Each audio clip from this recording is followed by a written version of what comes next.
So we have a special announcement. Yeah. We have made a Halloween movie.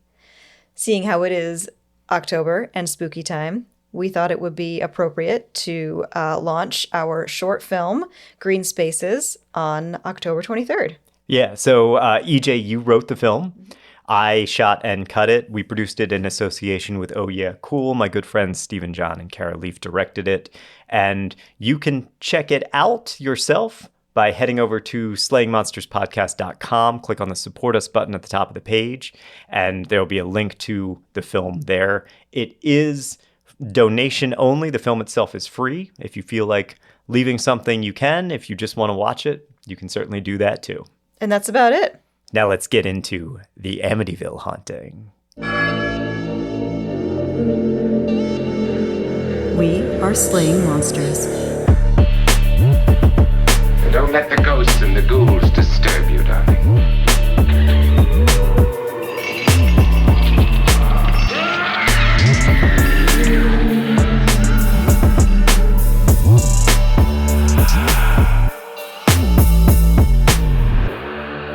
So I disobeyed the rules and I did not look up any history of the murder because I wanted to be completely surprised. Okay.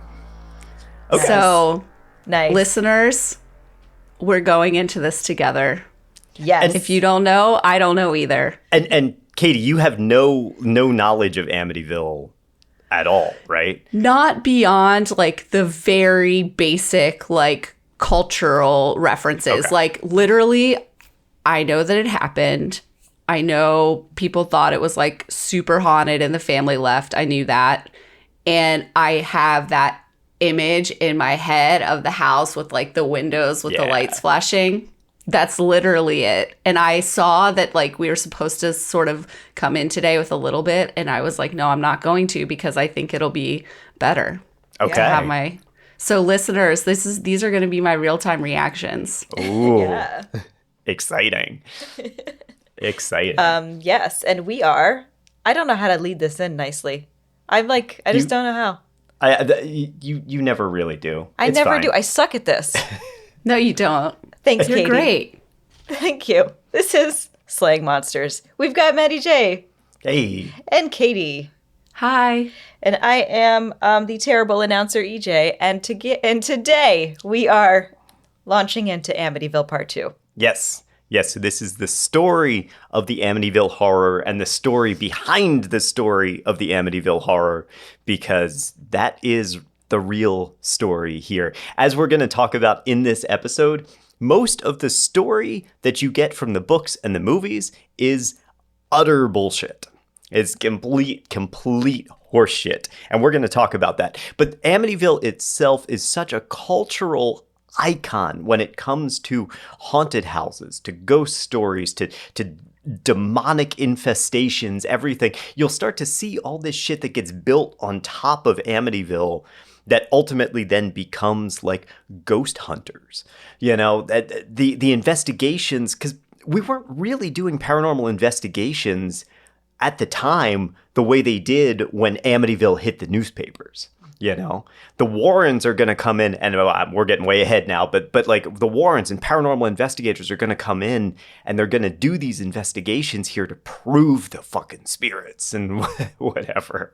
So are like paranormal investigators in the way that we think of them, did they like come out of Amityville? Because like prior to that, obviously there were like seances, right? Like people would come into your house and claim that they could speak to the dead, and maybe that would be a seance. Maybe that would just be like, if anyone has watched the most recent season of Gilded Age, right? Like there's that woman in this series who like claims that she can speak to the husband, but like we didn't really have the way we think of paranormal investigators where people are like wandering around the house being like, is anybody here? So indirectly, what we'll see in Amityville, jumping way ahead in this moment, but what we'll see is that Amityville was such a headline that it launches the career of the Warrens in a big way. They had kind of been known because of the Perrin haunting in Connecticut that became The Conjuring, but they use Amityville as a launch pad. Amityville is a launch pad because it's got the movie, it's got the book, it's this huge publicity thing. And the Warrens will go on to start training other paranormal investigators. That was one of the major things. They ran these seminars and stuff where they taught people how to do investigations. And then ultimately what would happen is these investigators would learn under Ed Warren, eventually be like, wow, everything you're telling me is bullshit, because Ed Warren was a fucking shyster from the beginning, right? And then those investigators would say, I can do this on my own better. And they started to splinter off and make their own groups. But so much of, yes, the modern, let's use devices and let's wander from room to room and try to get proof of the spiritual spirits and that all of that comes from this. Yeah. Wild. So when we last left the Lutz family, they had just bought this new home on 112 Ocean Avenue in Amityville, New York. Now, this was supposed to be their dream home. They were each selling their own individual homes. They were going to buy their home together. They're newly married, have only been married for a couple of months.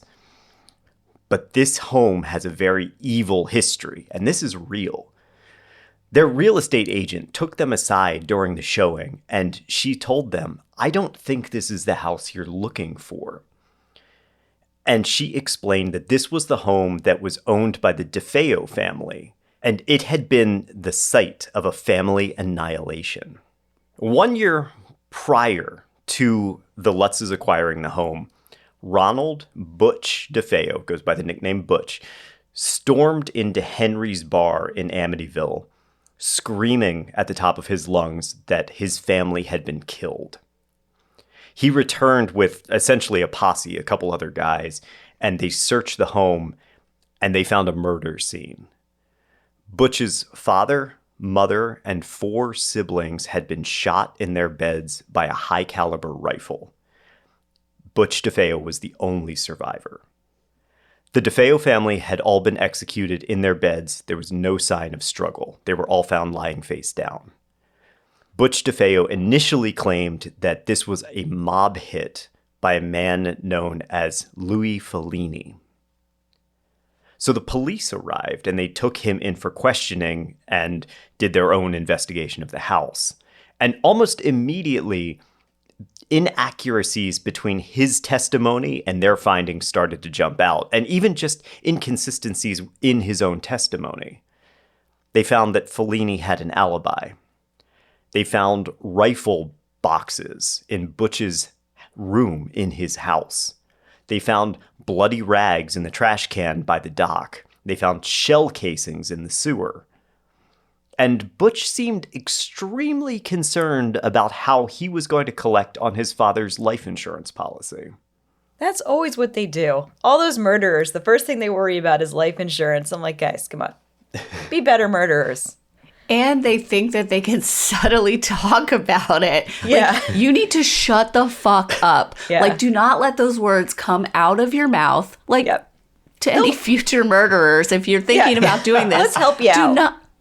Do not mention insurance until someone contacts you and is like, oh, your father had a life insurance policy. And you're like, oh my God, he did? Oh.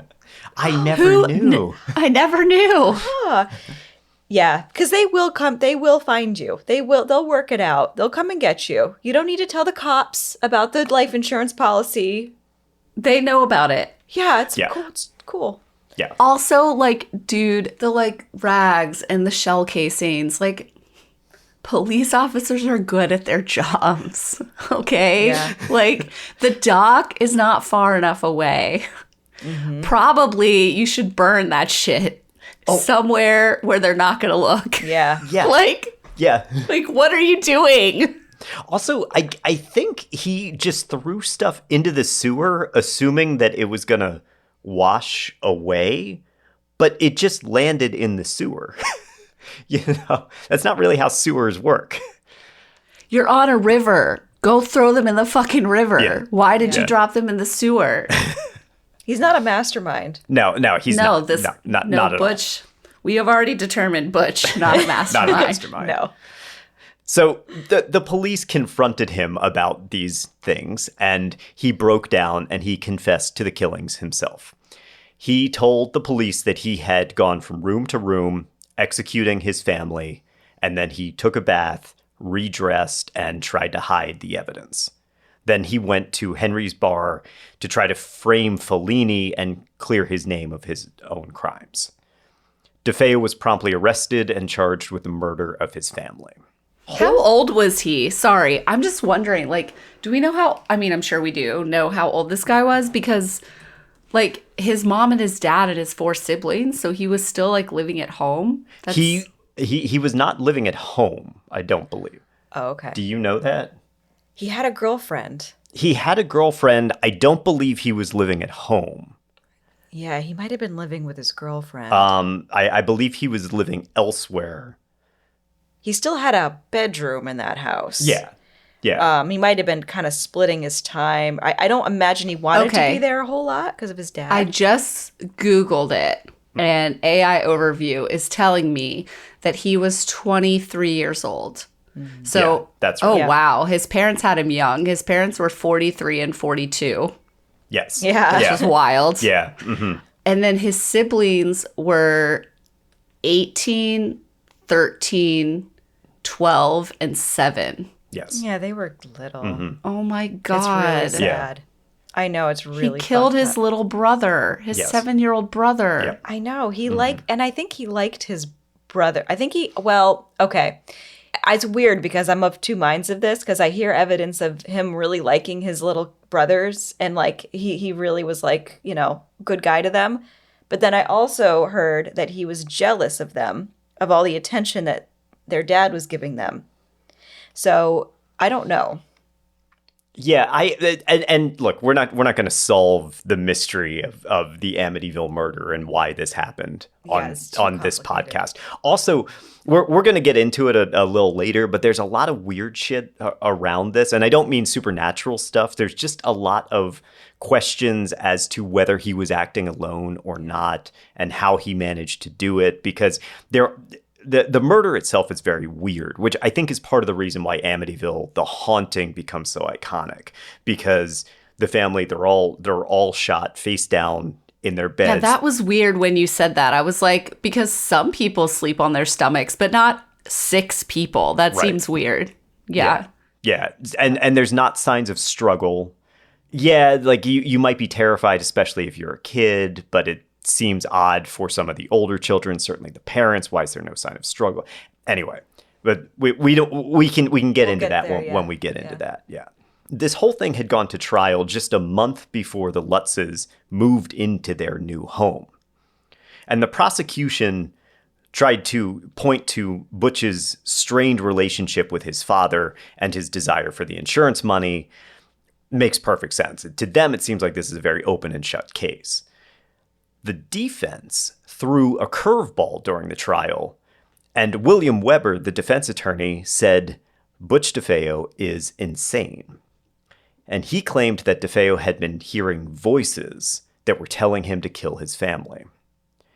These voices were plaguing him day and night, driving him toward murder, toward violence, toward everybody. And DeFeo at trial admitted that he didn't remember committing the murders and said, quote, "Once I started, I just couldn't stop. It went so fast." That's a little weird to me, because if he didn't remember committing the murders, how does he remember that it happened so quickly? Or like, if he didn't remember committing the murders, why did he hide all the evidence and clean up? That's true. Those are really good points.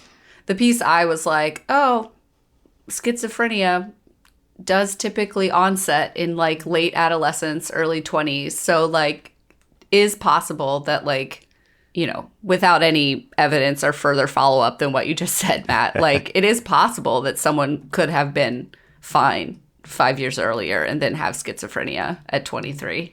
Well, also, he was a drug user. Drugs can hasten the onset of latent schizophrenia too, or worsen it. Oh, and I mean, he used LSD and heroin. That's the worst thing you can do if you have a tendon. That's the terrible thing to do. Right. Sure, like in moments of trauma, we memory gets weird, right? It sure we does, know that, but we will find that Butch DeFeo's testimony changes very, very frequently over the years. That doesn't necessarily make him guilty. And, sometimes people are bad at remembering stuff, but a shifting story, especially one that involves so much hype and publicity, is often a dead giveaway that there's more going on under the surface. Yeah, he doesn't sound to me like somebody who's going through some behavioral issues and like chemical imbalances and things like schizophrenia. He sounds like he's just angry. From everything I've read. And then because he didn't really like the insane angle, which I'm sure you're going to say. Yeah, no, absolutely. Yeah. So they were using this insanity plea as a way to get him off. And he was struggling to play along the whole time. William Weber wasn't his first attorney. His first attorney was a man named Jacob Singfried. And Singfried suggested, let's use an insanity plea because at the time the murders were, they were so gruesome, the whole affair was so public, the trial was moving really quickly, and it seemed very open and shut. And so Singfried thought, okay, if we claim insanity, we might be able to slow things down. We might have the chance to regroup. Butch DeFeo, however, didn't like his sanity being questioned, and so he threatened to strangle Singfried, which is exactly the kind of thing that a sane person would do. And so shortly after that, Singfried threw up his hands and was like, I don't want to deal with this motherfucker anymore. And that's when the DA, William Weber, was appointed by the court to take over. But that meant that William Weber started on even more of a back foot. Trials moving quickly, remember. So Weber had even less time to prepare for it. And so he was finally able to persuade Butch, claim that you heard voices in the house, and maybe we can get some leniency. Now, despite all that, despite Weber's coaching and everything, and Butch's claims of paranormal voices, the court found him guilty. Justice Thomas Stark called DeFeo's actions the most heinous and abhorrent murder committed in Suffolk County since its founding. Ronald DeFeo Jr., Butch, was sentenced to 25 years to life in prison. And that sentencing was passed down on December 4th, just about 2 weeks before the Lutzes moved into their new home. And, I think I didn't realize the fresh timing of this, of the Lutzes moving in and that being I really didn't realize that when I was thinking about all this. Oh, yeah. Yeah. I mean, like, because in the first episode we had talked about how the murders had happened, and I don't think I even knew that it was as recent as like a year prior is when the murders had actually happened. Yeah. And then also it being so obviously it would have been highly publicized and like a big deal that this person had been convicted. Everyone would know about it. It would probably be front page news, like in if not the national papers, in the local papers around the area. So that's really interesting. It was in the national papers. I don't think it was front page news, but it was in national papers, this murder. Yeah. Yeah. So everybody knew it. And, when the realtor took the Lutzes aside, she didn't even need to say, who she was talking about. Yeah. She was just like, this was the DeFeo home. Boom. They knew it right away. Yeah. Wow. Very, very public. And yeah, I mean, we're talking 1974, the murders happened. 1975, the Lutzes move in, and December of 1975. The trial gets handed down on December of 1975, and then 28 days later, January of 1976, the Lutzes are out. Wow. And so, wait, so just one little thing. So, like, the insanity plea, was it that he was hearing voices in his head? Or, well, obviously they would all be in his head, quote unquote, but like, was it the house that was telling him that there were these things? Or like, was it just like voices? Like, because you said both things, and I'm wondering, like, because I'm wondering if it was like sort of public knowledge, because I don't know why I did air quotes there. If it was public knowledge from, you know, the trial and things like that, that the voices that he claimed the voices were coming from the house. You know what I mean? I don't think I know that. My suspicion is that it was probably just he was hearing voices, not he was hearing voices specifically in the house. Because again, he wasn't living in the home. So I think that would hurt the case if it was, oh, I only hear voices in the home. Right. You know, if he heard Okay. voices all the time. But yeah. I don't know that specifically. Okay. A lot of the history of Amityville, it gets really hard to determine what was pre the book and the movie, What and was like true at the post. Yeah. time and what is Yeah. just like the layers and layers and layers that everybody has piled on top. Exactly. Yeah. Yeah. It's also, I think, from a like attorney standpoint, it's probably harder to like put forth the idea that he heard the house told him to do it, rather than like they were voices in his head that he always carried with him. I think that's much easier to push that idea forward than Totally. the other one to a Yeah, jury. because then it's like those voices are harassing you all day, every day, wherever Right. you are. And you don't have to necessarily believe in like you have to believe that the ghosts are real and influencing him to be able to believe that that's a good argument to insanity, to ghost and if you're- insanity. Yeah. Well, also, if you're hearing voices all the time, like schizophrenia is like a known thing. So Yeah, it is exactly. people are So- like, okay, yep, you're hearing voices. Right, Sorry, it's that sucks for believable. you. Yeah. So yes, we're talking about how public all of this is. And the Lutzes knew about it. Fucking everybody knew about it. Everybody in Amityville knew about it. Everybody, I would say everybody in at least New England knew about it, knew the name DeFeo, right? So their realtor took them aside and said, look, this is the DeFeo house. If you want this house, you are going to have to put 50% or $40,000 in escrow for if we're going to have a deal here. So the house was priced at $80,000. They had to put $40,000 in escrow for the house. Because she thought they would back out. Exactly. Yeah. Got it. Okay. Yep. Yeah. Now that seems kind of ridiculous, but allegedly George and Kathy Lutz had seen 50 houses at this point. And this was the house. Like, yeah, you know how you walk into that place and you're like, this is the one? Everybody I talk to always talks about how you just kind of know that this is the one. This was the one. And they weren't going to let any murder or any bit of blood stop them from getting this deal. Yeah. And we talked about last time that, like, I like that they had that attitude. They were like, we are going to live in this house now. It's not defined by, like, what happened to it in the past. Yeah. Mm-hmm. Yeah. Mm-hmm. And apparently they were upfront with their kids about it too, because we were watching the documentary My Amityville Horror. Yeah, which is a great doc. And which is about the one kid, Daniel Lutz. But it mostly features him, and Kathy went out in the car and talked to the kids and said, I just want to let you know there was this murder here. Is that going to be a problem for you guys? And according to Danny, he didn't even really understand murder at that point. Like, he didn't fully understand what had gone on there. But they were also okay with it. So everybody knew, like the whole family, they weren't keeping it from the kids.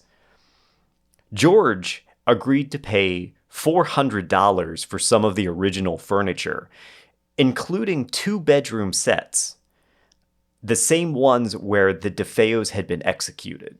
So they were sleeping on the beds that these people had been murdered on. No, thank you.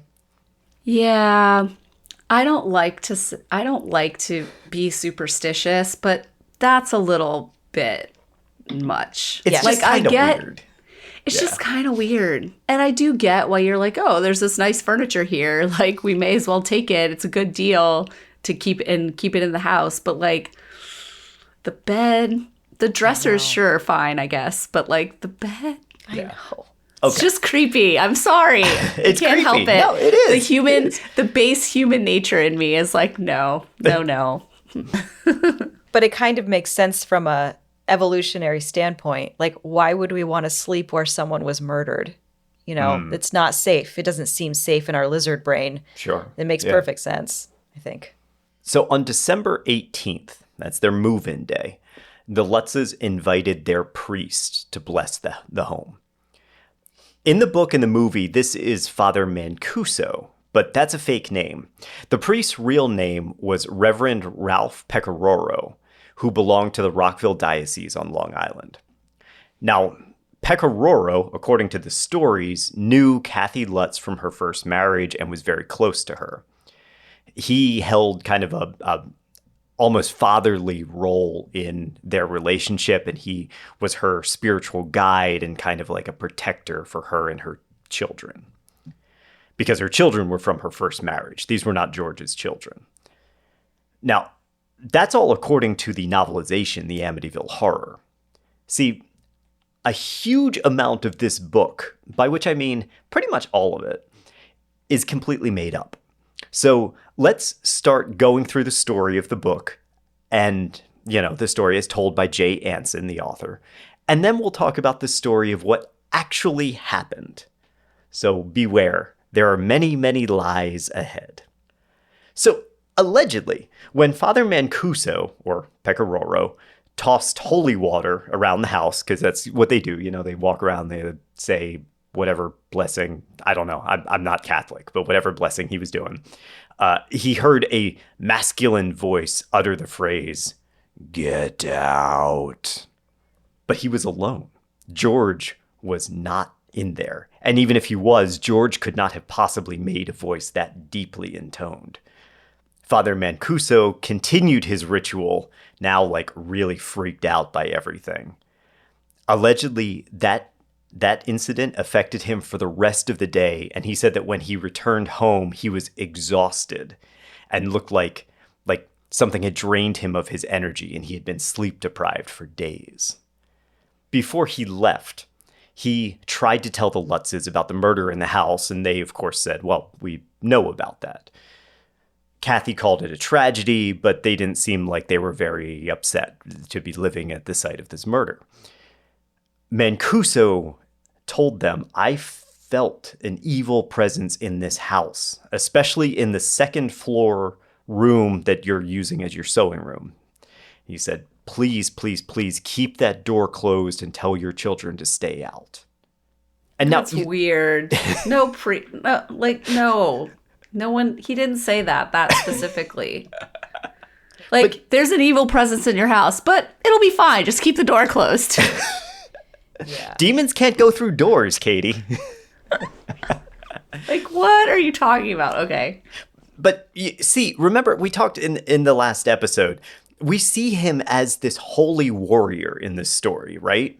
He's troubled by the property. He's worried for the family's safety. We're seeing this narrative of good versus evil that was at the forefront of everybody's consciousness in the 1970s. In the wake of Roe v. Wade and the Jesus movement and all of this, the rise of Satanism. He's the good guy here saying, oh no, I sense bad things in this house. But here's the thing, okay? So I don't know. So if any of our listeners know more specifically, please tell us.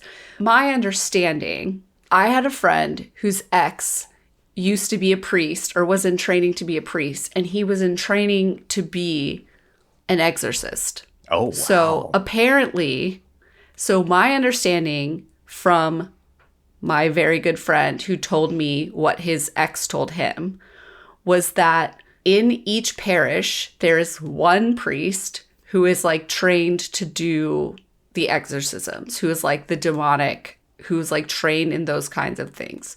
So it is a real thing, but most priests are just priests. They're just the way you think of a priest. They don't handle that stuff. They don't really think about that stuff in a more specific way.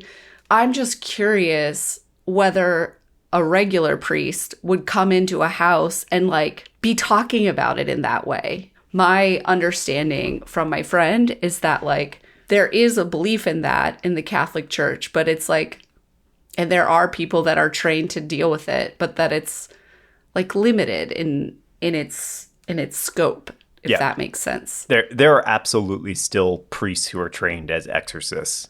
It's a very small number. You're correct. And yes, I think that the vast majority of priests that you would find and who would come and bless your house would do exactly that and would not give you some speech about how the house has a very evil presence, because they also believe that they are doing the Lord's work and that they would have cleansed that evil presence anyway through their blessing. Like, it doesn't work that way, you know? God just fixes the house. I just assume that, like, they aren't thinking about the world in that way, right? Like, they are, but they're not, like, they're more just like, I came to bless this nice family's house, you know? And, like, I know this bad thing happened here, so I'm going to give it a little extra love, a little extra zhuzh. But, like, I'm not thinking zhuzh. of it as, like, Christian zhuzh, but a little extra blessing, you know? Like, because of this tragedy that happened. But I'm not thinking about murder equals demons, right? I'm thinking about it as like, oh, these people died here. I'm very sad about it. I'm going to like put a little extra blessing, love of Christ into this house to give it a new life, you know? Like, that's sort of how I think that like a regular priest would be thinking about a blessing, and wouldn't be going back, like you said, Matt, and like giving this lecture about demons. Yeah, I mean, just to add to that, my 2 cents, I was raised Catholic. I had a lot of Catholic influence all my life, with family being in the church, being pretty high up in the church, and then like being exposed to like many different kinds of levels of Catholicism, you know, in the group. I don't know how to say it. I guess like, you know, priests, bishops, nuns, whatever. And ranks. Even just like rankings within the church. Right. Yeah. Mm-hmm. And like all of them, down to the person, even the most Catholic followers that were just lay people, were never, ever thinking about that shit. I mean, I was so exposed to Catholicism, you'd think that if it was all true, that some talk of demons or evil things would have come up, but like absolutely never did it come up. They were just super nice, super kind, positive people. I mean, I'm biased because they were my family members, but they were just like the nicest, most fun, sweet people. And if you were to say, oh, can you bless my house? It would be like warm and pleasant and friendly, and they would do it and it would be done and it'd be fine. This sounds so set up and fictionalized. It's insane. Well, I will tell you that the real Father Pecoraro would later claim under oath, because he was at a trial about the case, that he never set foot in the house, and that his only business with the Lutzes was a single telephone call. He was not he was not like their family priest. He did not have some personal relationship with Kathy Lutz. They called him up once. Yeah, that sounds about right. Yeah. Okay. That's why it doesn't make sense. Yeah. Over the next several days, George Lutz started experiencing sleeping trouble.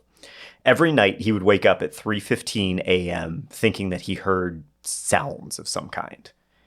Harry the dog would bark throughout the night too, always at nothing. By the third day, this whole thing was starting to weigh on George, and he found that he had a shorter temper. He was really quick to yell at his kids. And he stopped shaving and showering. And allegedly, this only happened when he was in the house. The house itself was constantly cold. And I mean, this is December in Long Island, right? But even inside the house, it's cold. Or at least George was cold. He kept trying to keep the fireplace going all day and night, but it never raised the temperature inside. There were problems with the oil burner. It was almost like the heat would just disappear as soon as it kicked on. All of this put a strain on his relationship with Kathy, who also was finding that she was really quick to anger too. And somehow, despite the fact that George never slept the full night through, Kathy had no problem sleeping and was actually just fine. No, I have thoughts about this. One, you're in a new place. Sometimes that disrupts your sleep. And on top of that, you're in a place where the house is old and clearly has some heating issues, and somehow you never heard that old houses are cold, because that's why we shut them off, people. I grew up in an old house. We keep the whole front of the house shut off during the winter. Not because the heat doesn't work, but because that's just what happens. Got to keep the heat in. Yep. Like, Smart. you got to confine the heat to the smallest possible place. Old houses are very leaky. I mean, our house was We built. shut part of our house up, too. Yeah, and our house was built in like the 30s, and it's still leaky. Yeah. And I assume, similarly to the house that I grew up in, the windows were never replaced to like modern day windows. They're old windows. So that, check that box. And I feel like probably the Lutz's, probably the Amityville house did not have new windows on They did it. not. Nope. And so, yeah, you're just like, that heat's just evaporating. Like, he's right. The heat is going away immediately outside to the outside. Like, Yeah. Now, Kathy spent her time cleaning the house, but the toilet bowls were always blackened, which led the family to believe there might have been some kind of oil in the water that was staining them. And there were foul odors all over the house, like kind of at random. The children claimed that it smelled like dead rats. it probably was dead rats. Yeah. They were probably rats living in the walls. Yeah. And the explanation for lots of paranormal activity, you have shit living in your walls. That's Yes. why you're hearing weird sounds in the walls. Also in winter, especially, there's a lot of rodent activity in winter as they nestle in. Now, those foul smells attracted legions of flies. This is one of the classic things about Amityville, right? These like flies swarming at the windows and stuff. They clustered at these windows and they were always buzzing and always around. In the winter, Yes. I don't think flies can fly when it's cold. That's why they're not around. Or that's why, like, when they are around at the end of the summer and it's cold, they're just, like, sitting. You're right. Like little... Yep. Okay. Yep, you're keep right. going. It makes no just- sense. It makes no That's sense fine. that there were flies. Flies can't fly in the winter. Yep. That's fine. Keep going. Sorry. I'm just like... They're demonic I'm flies, just like, guys. pew, pew, pew, pew, shooting down. Okay. They're demonic flies. Exactly, EJ. They're demonic flies. That's the problem. Yep. The Lutzes have demonic flies, and that is weird. So let's Yes. keep going. Yes. I'm buying it. So let's take a quick break and meet two new characters, Jim and Barbara Cromarty. They purchased this house at 112 Ocean Avenue after the Lutzes left. So they're the next owners. Jim Cromarty grew up in Amityville, and he actually used to play in the DeFeo house before the tragedy happened. He bought it because he wanted it to return to like this happy part of Amityville that he had good memories of. And he and his wife, Barbara, they really wanted to change the narrative. And so they were very willing to talk about their experiences after they moved in. They spoke with Joe Nickel of the Skeptical Inquirer on 3 separate occasions over about 10 years. They never had any ghostly encounters in the house. They also never experienced any of the events that I've detailed, like dirty toilets or foul smells or poor heating issues. In fact, the Cromartys sued the Lutzes and the publisher of the Amityville Horror because they were getting so many tourists showing up on their property that it was destroying their happy experience in the house. That suit was ultimately settled for an undisclosed amount of money. Good. Good for them. They also changed the address, so it's not 112 Ocean Avenue now. I'm not going to disclose what it was, but that's not the address that the house currently has. I love this because they, again, my motto, like I love that they were like, no, I want to give this house a new lease on life. I'm going to love it. I'm going to take care of it. I'm going to change the narrative. So I have deep appreciation for these people because this house looks beautiful. Yeah, it does. It does. I don't know. Yeah. Someone changed out the windows, those iconic like half moon shape, or I guess not half moon, but The little dormers that Yeah. were like at the top. yeah, exactly. Somebody changed those out. I don't know if it was I don't know who it was, but they changed the windows because, again, there were just so many tourists showing up and like loitering on the property. And That would be so annoying. I know. Like So you're just trying to go grocery shopping and you're like, hello, please leave. I need to back out of my driveway. right.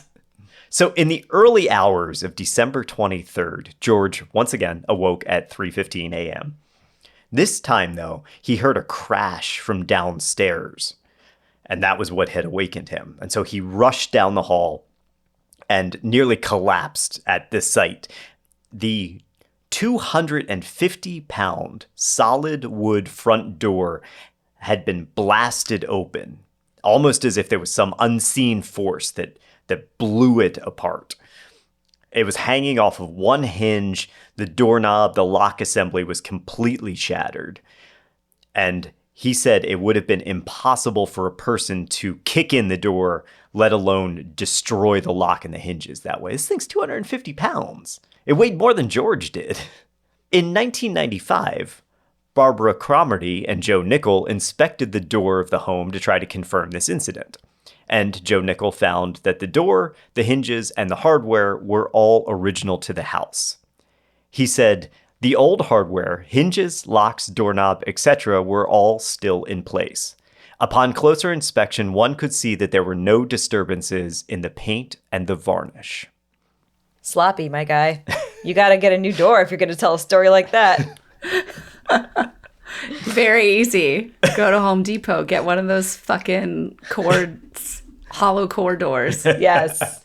Allegedly, the same day that George and the locksmith reinstalled the door, Kathy had her own very frightening experience.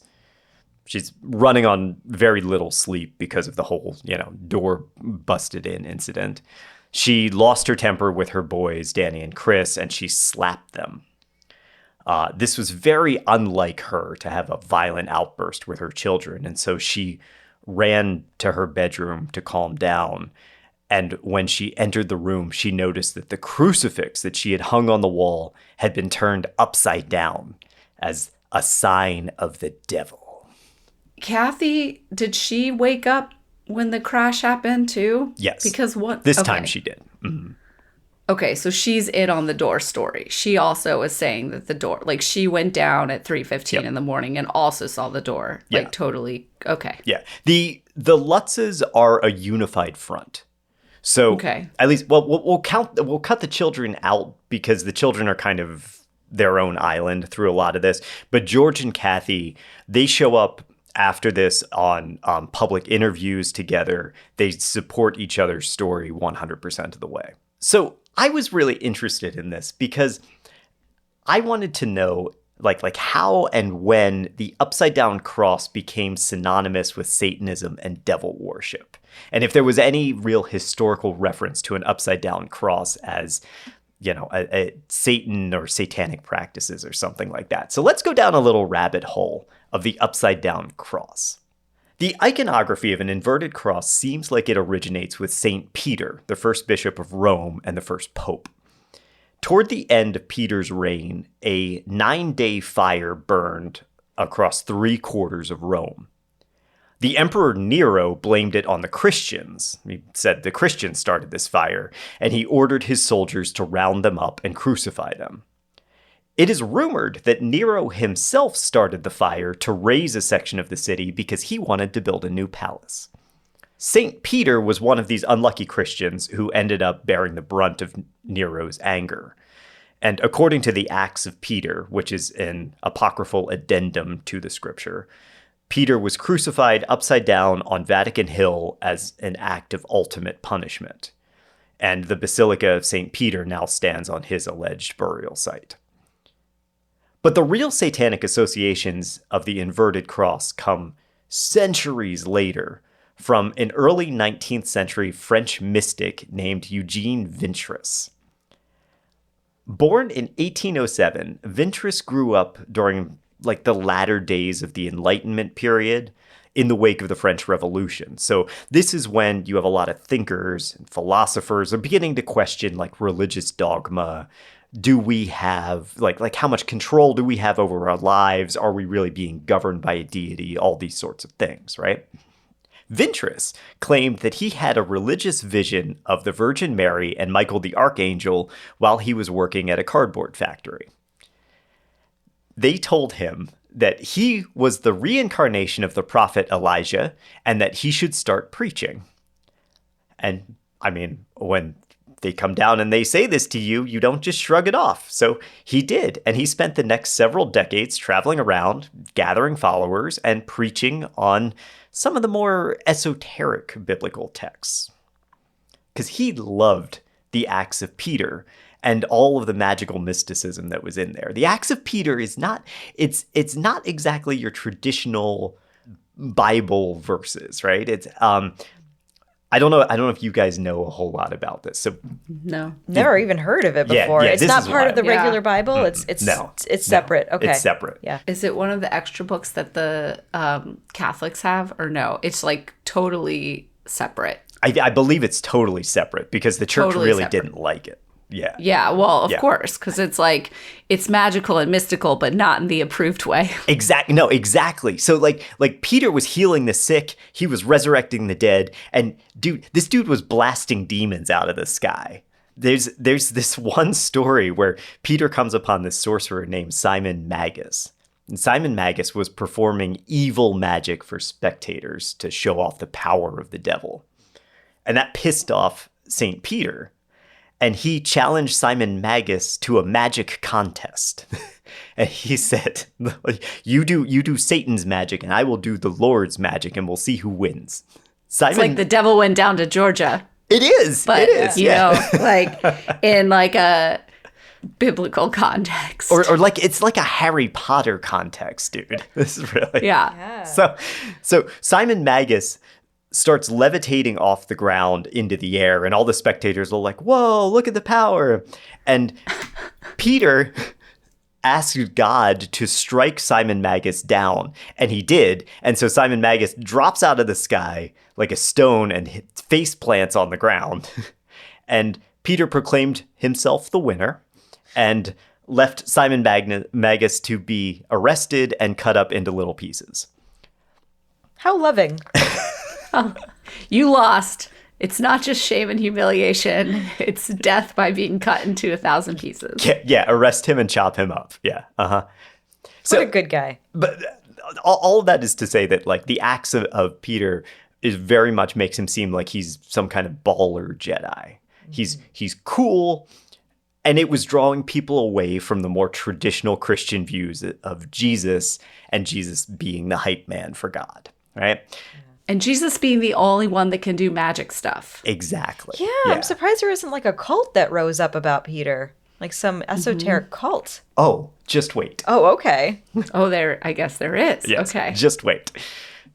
So it wasn't helped that Ventress was becoming kind of a messianic figure himself because he was leading disciples, he was spreading gospel, and sometimes he would also claim to perform his own miracles. By the end of the 1830s, Pope Gregory XV had enough of this shit. And trying to clamp down on what he viewed as heretical opposition, he started rumors about Ventress's sex. And basically he said, these religious ceremonies that Ventress and his people are getting up to, they're all conducted in the nude. They involve black masses. They drink blood.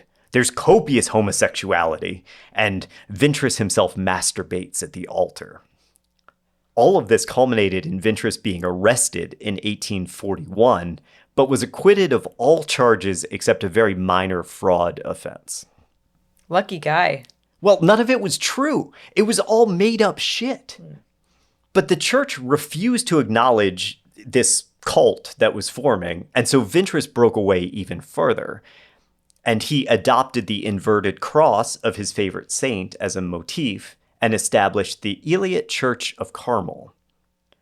That upside-down crucifixion, he explained, was actually the coming of the, quote, reign of love, which was going to eclipse this reign of suffering that was happening underneath the right side up cross.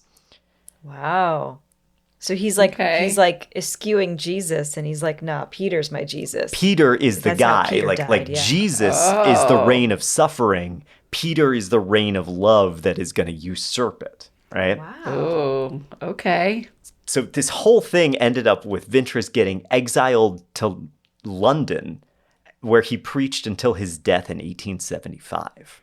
Now, the thing is, Vintris's teachings would eventually get folded into the philosophy of Arthur Edward Waite, who was the founder of the Hermetic Order of the Golden Dawn.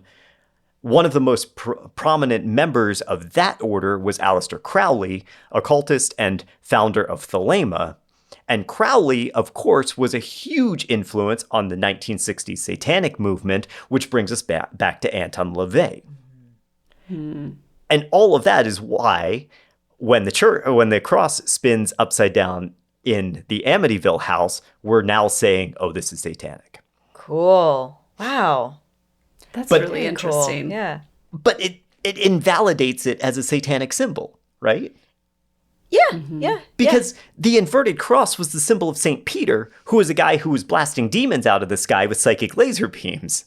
He was never a follower of the devil, nor was Eugene Vintris. But the Pope sure as shit wanted everyone to believe that Vintris was, because he didn't want Christians straying from the traditional dogmas of Catholicism. Yeah, the coffers are going to run dry if that's the case. Oh, yeah. Oh, yeah. That's so fascinating. I love a good history lesson. Yep. So at any time, any of these shows, anybody starts talking about the inverted cross and all of that, it's not connected to Satanism at all. It's only connected to Satanism because the Pope wanted to connect it to wanted to turn Vintris and all of Vintris's intentions evil. Okay, so Christmas morning in Amityville, 2 days after this crucifix inverted itself, Kathy Lutz snapped out of a nightmare at 3:15 a.m., screaming she was shot in the head. Oh, okay. I want you to keep going, but I have a quick interjection, Yes. which is Amityville the beginning of the whole 3:00 is the witching hour thing? Because they talk about this all the time in Ghost Hunters, how 3:00 is the bad hour, 3:00 is when the things happen. Yeah. And I have no idea where that comes from. It doesn't really make sense in terms of other things that they talk about, 666 or all that kind of stuff. And maybe we don't know. I just want to interject, because the Lutzes kept saying that they woke up at 3:15 a.m., if that's where that all started. I don't know the answer to that. Yeah. I don't know how we would know. I just think it's interesting that that's the time that they chose. You would have to do research into other allegedly haunted places and see if there were events that occurred at 3:15.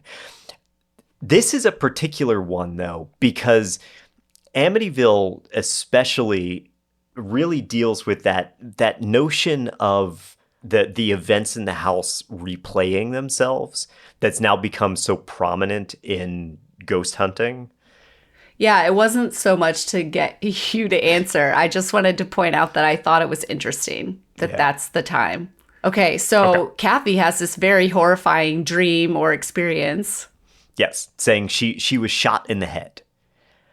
Obviously, the implication here is that Kathy was channeling or had a vision of the death of Louise DeFeo, the mother who was killed in the same bedroom on the same bed. But as author Rick Osuna points out in his book, The Night the DeFeos Died, Louise DeFeo wasn't shot in the head. She was shot twice in the torso. However, if you look at the crime scene photos, there is blood splatter on the headboard. And so if you were just casually looking at those photos, like the Amityville horror author Jay Anson did, you could easily mistake that for a gunshot wound to the head. I mean, this is an obvious thing, but I didn't realize that there was blood spatter on the bed, on the actual bed frame. And this is the bed frame that they kept. I just don't know. I just don't know if there is enough bleach I to make assume that it was okay. cleaned up, but It does not matter. So George did his best to comfort Kathy, but he couldn't get back to sleep that night. So he decided to take a walk around their pool in December in Amityville. But hey, whatever. Must have been freezing. While he was outside, movement from the second floor of his house caught his eye. And looking up, he saw his 5-year-old daughter Missy's window. He could see her standing there, staring down at him, but behind her was another figure. a monstrous pig-headed beast. Had the head of a hog, but was standing above her, so like higher than she was in kind of a bipedal shape. George raced back inside and up to her room, and there he found her fast asleep. The only thing that was out of place was the rocking chair in her room, which was rocking back and forth. It's a great story. Yeah, I was going to say that's real creepy. I don't believe a word of it, but like, good. A+.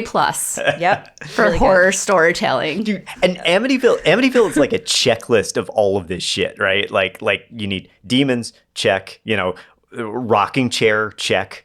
We're gonna get to ectoplasm next time. Like all of these things we're just checking off as we go. People in windows. Yeah, people in creepily windows. staring. Yeah, all of it, right? So the next day, the Lutzes asked Missy about what had happened, and she knew about the pig. She said that the pig was named Jody and that he was her friend and only she could see him. She said that he had red eyes, too. Jody the pig is one of the strangest parts of this entire story. Jody will often be misgendered as female, I think because of the name Jody, but Missy distinctly calls him he in the book, which is how I will refer to him, although it doesn't matter because Jody is not real. Well, Jody's kind of real, but not real. My immediate thought is, well, you'll have to tell me more because I don't know. So this could be totally wrong when you tell me more. But like, I'm like, okay, Missy's 5 and Missy has a friend pig named Jody that's her imaginary friend. Yeah. Okay. And Jody has red eyes because Missy doesn't know anything about paranormal stuff yet. And that's just what Missy made up in her little 5-year-old head. And the Lutzes are like, oh, fantastic. We know what we're adding to our checklist of random shit we're making up. Oh, yeah. Well, it turns out that Jody was actually the name of the neighbor's cat who would often come up and just sit and look in the windows. That's what Jody actually was. Aw. But now pigs, why pigs? Pigs is a weird thing, right? Pigs are often biblically depicted as unclean and associated with the devil. The most famous allusion here comes from the story of Jesus and the demon Legion. You guys familiar with this story? I think vaguely. I'm sure. Okay. Probably, but I'm not. It's not coming to mind. All right. So when he was visiting some tombs in Jordan, Jesus came upon this insanely strong man who allegedly lived in the tombs. He asked this man, how did you get so strong, since this was long before Wheaties and protein shakes? And the man said, I am Legion, for we are many. This caused Jesus to realize that Legion was actually a horde of demons who had possessed this tomb guy. So Jesus exorcised them and sent them into a herd of nearby pigs. And then the pigs ran off a cliff and drowned in the sea.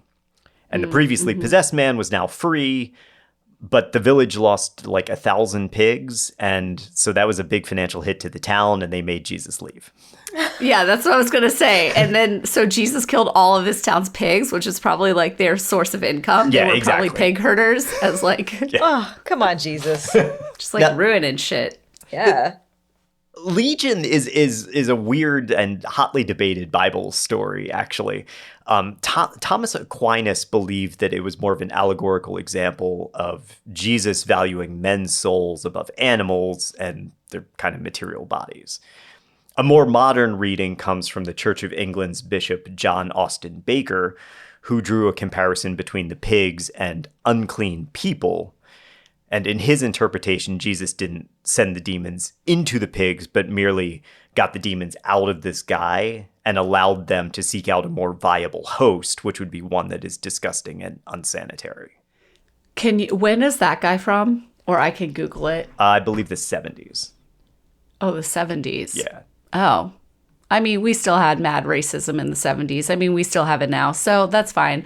I actually was thinking if he was in like the 17 or 1800s, it would have been really interesting because you could have drawn like parallels to like justifications for colonialism and stuff like that. But you can't because, it's from the 70s. But what I actually immediately thought of is that you could tie it to like Jesus's dislike for capitalism. Like it's less important, like money is less important than than human beings and like people and your relationships. But anyway, I think that's a really brilliant interpretation of it, actually, and I like that more than anything else that anybody has said. I've also heard that they might have represented the Roman army, where the possession was the gluttonous conquest.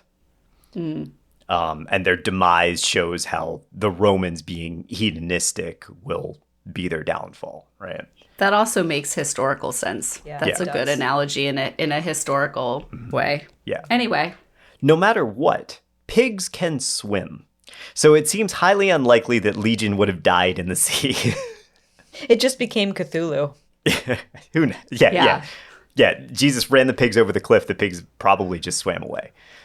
also, I just want to say, as we all know, but just to emphasize, pigs are very clean. Probably some of the cleanest of livestock. So Yeah. Yep. just to put in a little just- plug for pigs, because they're so sweet and They nice. are sweet and smart, and we force them into unclean, unsanitary, and unhealthy conditions so that we can eat them. Yeah. They don't like it. Anyway, if we keep poking holes in biblical stories, we're going to be here all day. Now, for Christmas, Kathy got George a life-sized ceramic lion for some reason. George, the dude was like, you know how in the 70s there was this obsession with big cats? Like people would have those weird feltish tapestries. Or not feltish, the suede tapestries of animals and Or stuff. like velvet. Velvet. Yeah, yeah, yeah. My grandma had a velvet tiger paint like picture on her in their computer room of her house. It was velvet, dark. It was just a tiger's face staring, and it scared the shit out of me, man. I could not be in that room with the light off. I had to turn on the light and make sure the tiger was still there. It was very scary. So anyway, A giant cat statue, giant lion statue. giant lion statue. He really, Great. In the one photo that you see, the famous boy photo in Amityville, you can see that there's a picture of a lion at the top of the stairs too. So like he's really into lions. I don't know. Okay. But anyway, this ceramic lion seemed to have a mind of its own, and it would move around the house when people weren't looking. One night, it even appeared at the foot of the stairs and almost tripped George as he went downstairs. Okay. Yeah, I have nothing to say beyond that. It makes sure it did. no fucking sense. I'm sure it did. Now, in Amityville, life just kind of continues as normal, or should I say paranormal. George Lutz still woke up every morning at 3:15. Kathy would feel these unseen presences. The family would smell perfumes in some rooms, foul odors in others. The house was always cold. George allegedly spent hundreds of dollars on oil and firewood. They would get visitors occasionally, but nobody ever wanted to come back. It was like everybody who set foot in the house felt compelled to leave and just never return. Because George was a bully. Right. I mean, George was an asshole, and we'll talk about that in a little bit. But Also, I'm sorry, you're only there a month. How often? They never returned? Like, you just had them over. They're not coming back. And like, if they came back in a couple of weeks, that would be frequent. So You're what right. do you mean they never came back? also, No, because it only been 5 days. it was December too. It was Christmas. They had shit People to do. are away. Yeah. Like, they make this sound sinister. It's just normal human behavior. So as they continued to unpack, Kathy was very surprised to find a weak wall underneath the stairs in their basement. Kind of like, that place where they kept Harry Potter, right? Mm-hmm. With George's help, they broke through the plywood paneling and they discovered a hidden room under their staircase, painted red. Its purpose and why it was walled off was a complete mystery. But it was perplexing enough to convince George to contact their local historical society and try to find more information on the property. This is the first rational thing George has done, by the way. Yes. You can probably find out. The resident historian there recounted that the area was the location of a Native American sanitarium where the Shinnecock would send their sick and mentally disturbed members to be sequestered until they died.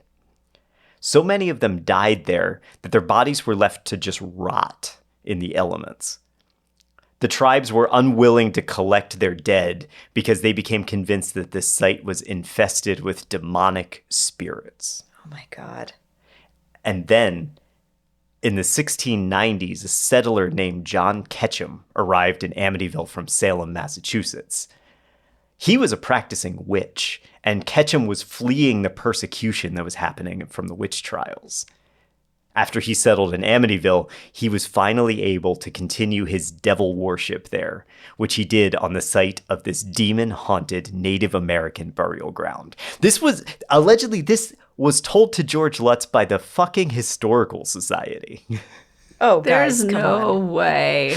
And also, like, I did do a little bit of research on the native peoples that lived on Long Island. I did look at that part of it. But EJ, I want your thoughts here first because, I mean, I feel like you probably looked into it too. I don't know. If A you little did. bit. I mean, so if we're talking about that exact location, that is not where the Shinnecock lived and No. flourished. It was. It was the Massapequans. Thank you. And Yes. some of the Montaukett. That's who Montauk is named for. Yeah. But that section that the Amityville house was on was Massapequan territory. Yeah, I have to admit, I don't know anything about the Shinnecock people or the people directly in that area. I don't think it jives with little I know. It doesn't make any sense that they would act like that toward their elders and sick. That's just not a way that in my experience, in my knowledge of that culture, those cultures in general, they don't do that.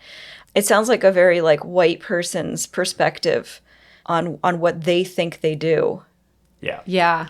I completely agree. Like, and I did read this when I was doing a little bit of research, but like agree with EJ. Like, first off, the idea that there was like a sanitarium. A sanitarium is a very, well, not 20th century, because they did sort of start having these types of places in like the late 1700s and like early 1800s when there started to be more like medicalization, like formal medicalization of disease and that kind of thing.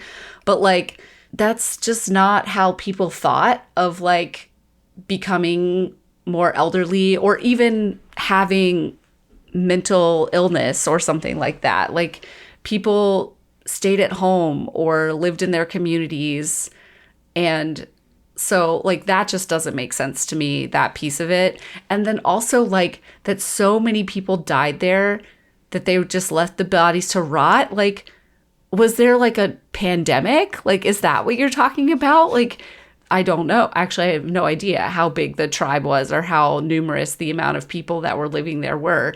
But, like, they're not dying that rapidly that they don't have time to bury them. And, like, yeah, EJ, similarly, like, my very basic knowledge of native tribes is that they almost all of them had like very precise and intricate burial rituals, similarly to how we do today. So they're not just like leaving people to rot like after they die, unless of course there was some sort of emergency, but then that's not what this story is saying. Like, right.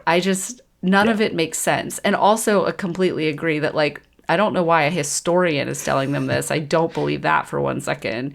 And then also, even if a historian was telling them this, it sounds very like white person nonsense. Yeah. Based on little evidence or on a complete misreading of some shred of fact that they had.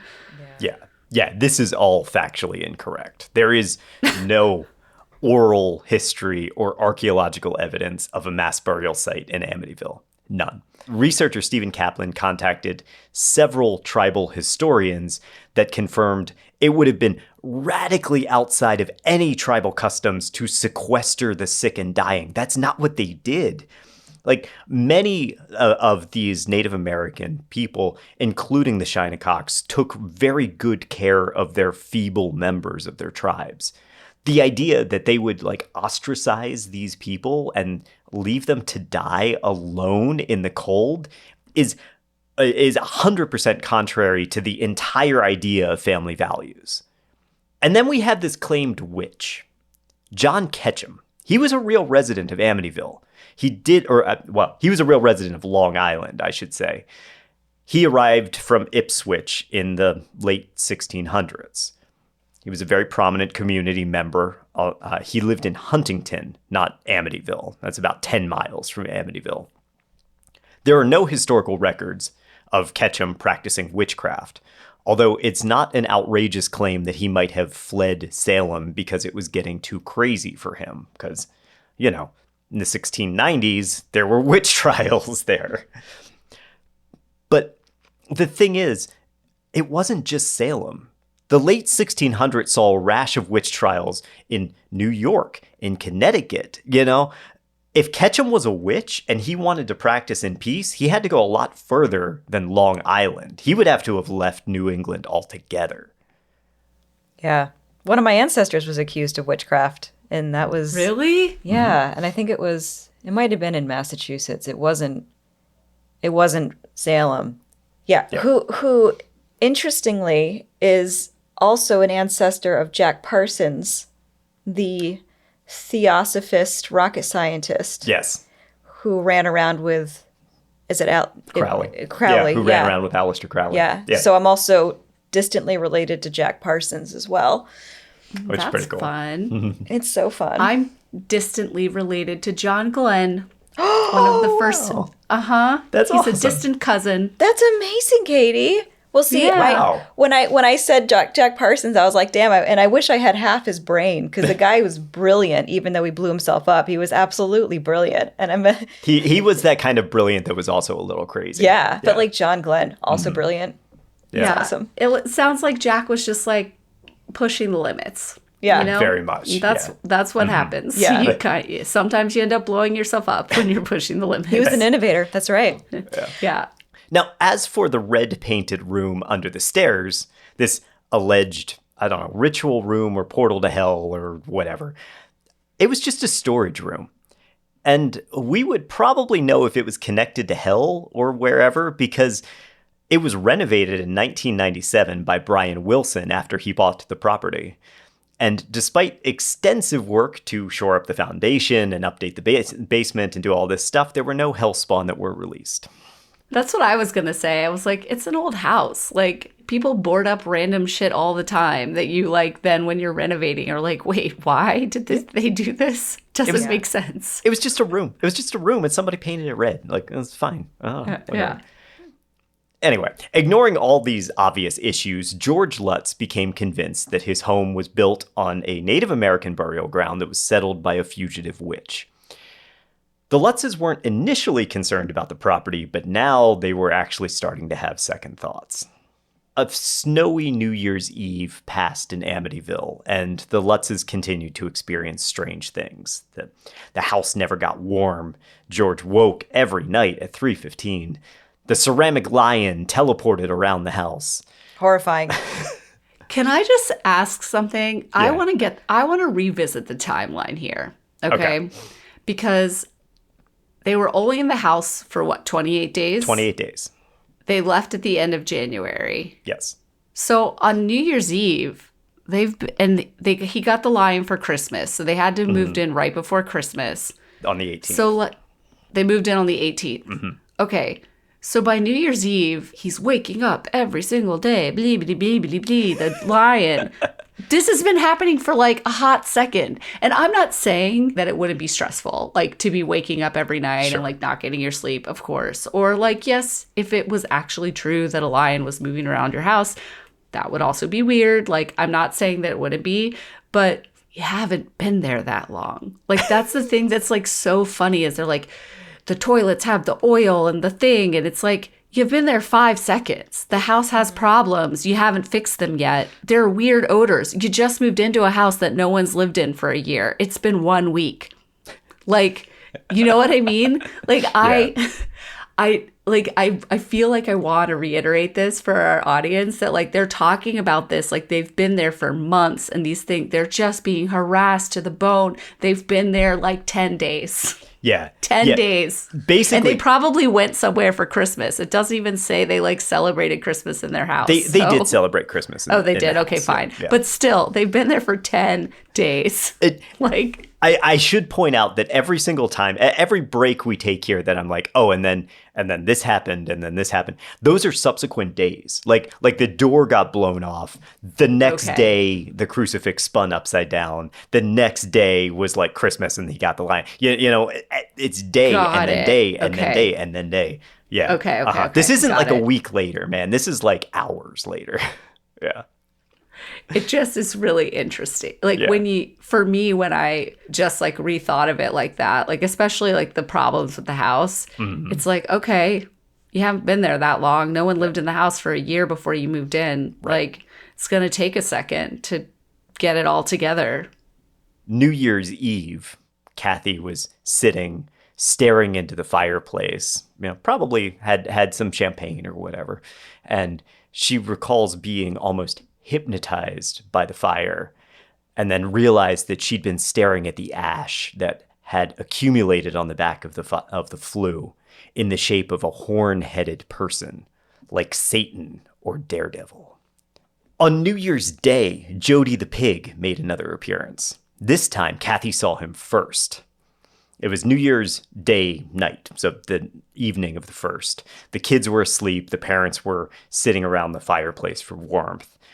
And Kathy looked out the window and she saw 2 beady red eyes staring through the window at them. She screamed. George ran outside to pursue Jody, but there was nothing there. The only evidence of this demon pig were hooved tracks in the snow leading to their garage. So George rushed and he followed the tracks and found that the garage door, one of those, you know, rolling doors, had been torn off its hinges, just like the front door. The tracks went into the garage and then disappeared, and there was nothing else there. Researchers. Oh, do you want to say something, Katie? No. I mean, I have like natural explanations. Jody the cat. The fireplace was reflecting off the eyes. That's why they look red. You go outside. There's no cat there, of course, because it ran away the second the woman screamed. Hooved prints are probably deer. They live on Long Island in the middle of the winter. Well, the door thing I can't explain, but that's because it's made up. So actually, more of this story is made up than you realize, because researchers Rick Morin and Peter Jordan investigated some of the claims made by the book and quickly found that there had not been snow on the ground in Amityville in early January of 1976. Therefore, Jody's hooved prints could not have happened at all. Oh my goodness. drama. That's devastating to the story. That is Devastating. So that for our timeline here, that was January 1st. January 2nd, George and Kathy had enough. After going to a local bar and getting drunk, George called up Father Mancuso and begged him, please, you got to come, you got to bless our house again. They had tried to have him come out several times during the last couple of weeks, but scheduling, the Christmas holiday was kind of inconvenient. Plus, Mancuso was very reluctant to go back to the house because he had been having his own health problems during this intervening time. He had fallen sick for a few days. He had unbearably high fever. He'd been suffering from blisters on his hands so bad that they started bleeding. And he'd been constantly fatigued as if something was draining his life force. He said that he was afraid to return to the house. Now, as I said before, they only had one phone call conversation, and he denied all of this in court under oath. Unable to get a priest at this point, George called the cops. They were understanding, but obviously very skeptical. And there wasn't a whole lot to prove that any of this stuff had been done by demons instead of, like run-of-the-mill vandals, right? So the police just shrugged it off and left. This only made George and Kathy more desperate. So you can't get help from the priest, can't get help from the police. They had to turn somewhere else. And so they turned to demonologists and mediums. And it's with a pair of amateur demon hunters and the growing legend of the Amityville house that we will return to our story next time. The brilliant storytelling here. I mean, I'm impressed. I'm impressed with all the cool ghost stories that they came up with. Mm-hmm. I'm impressed with how quickly they came up with it. I'm going to be interested in the sort of like timeline of when they were telling this to people, when and how this became public, right? Because obviously they weren't sharing this with people in the moment. Right. I mean, other than the fact that, like, if we take it at face value, they allegedly called the priest. We know that that didn't really happen. They called the cops. Okay, like, let's say they called the cops to the house once. You could verify that that happened. But I'm going to be interested in how this came to life. Like EJ said, I'm impressed with the storytelling. I'm also impressed that they were able to stay unified for years. Like, they practiced what had happened, and then they, like, went forward with it. And that means that, like, at the beginning, they had it on lock, because later on, fine, you've repeated the story a lot of times, you know what the things are, but, like, at the beginning, that's when you fuck up, and it sounds like they didn't, but maybe they did, and we're gonna learn that later. I'm not sure. So Yeah, I mean, we will talk about all of that, and we will, I'm sure, talk about how that unified story fucked up their kids too. oh yeah, I didn't even think of that. Yeah. Yeah, it was not a good home situation. Especially if the kids, like, didn't have that experience at all, like any of those experiences, you know? And then you have adults telling you that you actually did. Yeah. Yeah, that actually happened, and you're like, I don't remember that. Yeah. Yeah. Oh, Well, there is, planted memories, and you can sure. you can convince people something happened, and They're still in the house, guys. We didn't even get to them fleeing the house yet. There's still more shit that's going to go down. oh my God. And we're going to talk about that in the next episode. We're going to talk about the demon hunter and the medium that they have come investigate the house. We might know might know who they are, but you also might not. And we'll get into all of that next time. So thank you all so much for listening. thank you, everybody. So much fun. Bye. Yeah. Be safe out there. Hey. Thanks for listening to Slaying Monsters, the 40 in History podcast. If you like the podcast, there's a couple ways you can show your support. You can tell your friends, you can leave us a rating and review on your podcast platform, or you can head over to slayingmonsterspodcast.com and click on the Support Us button to leave a donation. For questions, suggestions, and other feedback, reach out to us, slayingmonsterspodcast@gmail.com, and stay up to date by following us on socials @slayingmonsterspodcast. Your support helps us grow, and we are truly grateful to have our listeners and community.